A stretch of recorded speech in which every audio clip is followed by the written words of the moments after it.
आप देख रहे हैं आपका अपना टीवी चैनल आरजे रमझाझर। जज्बात के रंग, भरोसा के संग।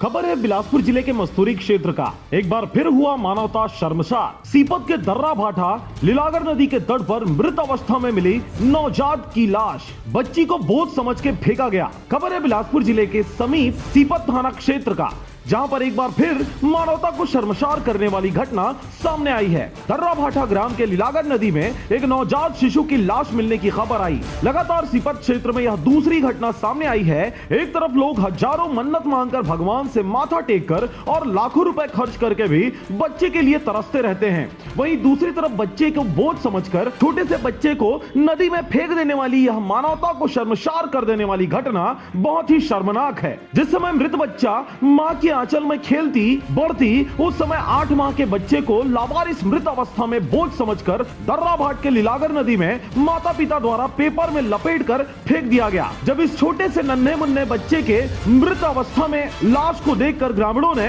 तत्काल प्रभाव से सीपत पुलिस को सूचना दी, जिसके बाद घटनास्थल पर पहुंचकर पुलिस द्वारा बच्चे को निकालकर पंचनामा तैयार करके पोस्टमार्टम के लिए भेज दिया गया। सीपत क्षेत्र में यह लगातार दूसरी घटना है और लगातार इस प्रकार की घटनाओं की खबर गाहे बगाहे सुनने और देखने को मिल रही है। 20 दिन पहले ही ग्राम उच्चा भट्टी के पटवारी पुल के पास जीवित नवजात शिशु को लावारिस अवस्था में पुल के किनारे जीवित अवस्था में छोड़ दिया गया था। उसके बाद दिल दहला देने वाली यह दूसरी घटना सामने आई है। मस्तूरी से रविंद्र टंडन की रिपोर्ट, आरजे रमझाझर।